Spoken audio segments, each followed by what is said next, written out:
السلام عليكم ورحمة الله وبركاته. فيديو جديد معاكم محمد من لعبة روبلوكس. هنشرح كل حاجة بالتفصيل والحيوانات والسيت باك وكل حاجة موجودة في الحدث الجديد، وهشرح طريقة انت ازاي تقفل الحدث ده بكل سهولة. يلا نبدأ. دلوقتي هقول لكم على الطريقة اللي انت تقفل بيها الحدث وتختمه كله. شايف الحلقة ديت انا كنت حاطط بن بلوسم وقعدت 50 دقيقة. يلا نسحبها ونشوف قدامها قد ايه. طبعا كل ما الفاكهة تبقى نادرة وتبقى اكبر كل ما هيدينا جوائز اكتر. ثواني كده، ولا انا شايف حقيقي ازاي البن بلوسم تبقى ليجندري؟ ده المفروض تبقى ميسك او حاجه نادره. على العموم يلا نكمل. يلا بينا نروح عند عمو الخنزير ونديله الفاكهه بتاعتنا.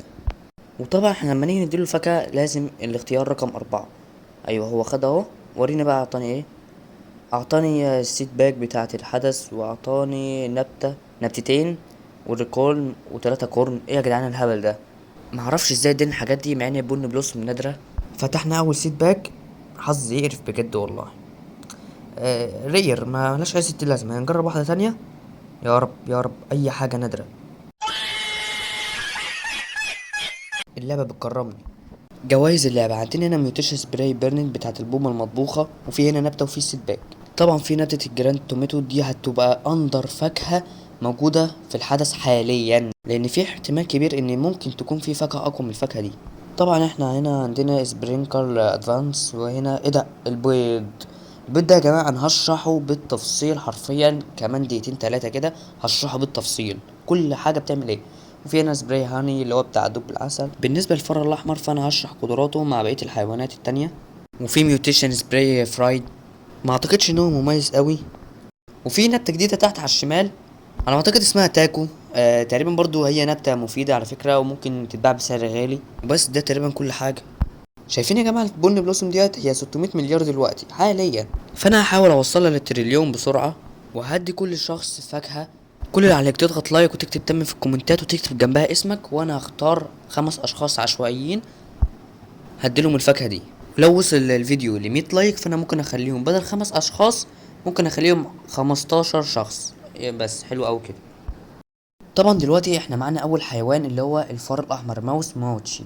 تعال بقى نشوفه بقى ايه قدرته. بيقول الحيوان ده بيمنح خبره اضافيه لكل ثانيه، يعني تقريبا بيزود الاكس بي، نفس قدرة الفار البني والفار الرمادي. بس الفرق هنا هو بيدي خبرة إضافية لكل الأنواع اللي هما من نوع الطعام اللي هو بتاعة الحدث حرفيا، يعني ملوش أي 60 لازمة. تاني حيوان معانا هو الأرنب، ده الأرنب الكعكة تقريبا حاجة زي كده. تعال نشوف إيه قدرته باختصار إن هو بياكل كعكة أو جزرة كل 5 إلى 45 ثانية. بياكل جزرة. ممكن مكافئتك ان هي تزيد 5 اضعاف، اللي هي لما تيجي تبيع الجزره بتزيد 5 اضعاف، يعني ملوش لازمه برضه. تالت حيوان معانا هو فطيره المول، نفس قدره الخلد بس مختلفه شويه. بيقول لك من كل 10 الى 80 ثانيه بيحفر تحت الارض بيبحث عن كنز او معدات. وفي احتمال كبير اوي ان هو ممكن يجيب لك اللايتنج رود او اي نوع من السبنكلرات. ماستر جودلي بيزك كل حاجه من الحاجات دي ممكن يجيبها لك، بس اعتقد الماستر ممكن يكون نادر ان هو يجيبها لك. تالت نوع حرفيا معانا اسمه دب السوشي، وانا ما بهزرش بجد، اسمه دب السوشي. دي حرفيا بقى قدرته مختلفة تماما عن اللي انت شفته المرة اللي فاتت. قدرة الحيوان ده من كل 10 الى 80 ثانية فيه احتمال 15% ان هو يديلك تطويرة الفروزن. والقدرة التانية بتاعت الحيوان من كل 100 ل 670 ثانية بيرمي السوشي على اي حيوان اليف عشوائي، وبيديله بيملى الهنجر بتاعه من 1 الى 50%. والحيوان اللي قبل الاخير وهو الكسلان السباكيتي. انا معرفش ليه سموه كده. فرصة ان انت تطلعه من البيضة 4%، فرصة ضعيفة جدا. وهي ممكن تكون قدرة حلوة، يعني مثلا من الساعة 23 دقيقة حتى 2 مساء بيروح لمحل الفاكهة اللي هو بتاع الحدث الجديد، بيطبخ طفرة المعكرونة او الصلصة او كرات اللحم.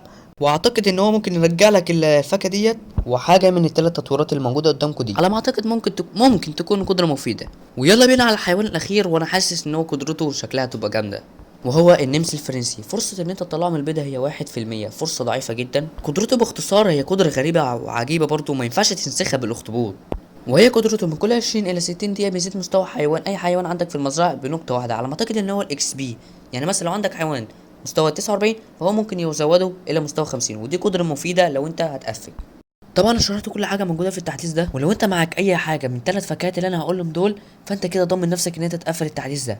اول فاكهه هي المون ميلون، ودي طبعا لو انت عملت عليها جليتش التكبير فهي ممكن تاخد اضعاف مضاعفه وتروح تقدمها للراجل بتاع الخنزير ده وهو هياخد منك على طول، بس لازم تطبخها الاول. وتاني فاكهه هي الترانكل بلام اللي هي بتاعت حدث الزن اللي فات اللي لسه ماشي من كام ساعه. وتالت فاكهه هي الكاندي بلوسوم اللي هموت واخدها، بس مش عارف عشان ما فيش ريت بيدي بذره. ولو انت مش معاك اي فاكهه من الفاكهات اللي انا ذكرتهم دول، فانت عادي على فكره ممكن تعمل برضو، حاول تجيب اخر 3 فاكهات موجودين في الشوب وكمان معاهم الشوجر ابل، حاول تعمل جليتش تكبير عليهم، واكيد 100% عمو الخنزير ده هيديك جوائز رهيبه جدا. طبعا احنا وصلنا لاخر مقطعنا، ما تنساش تدوس لايك وتدوس الاشتراك وتفعل زر الجرس عشان يوصلك كل جديد، ويلا سلام.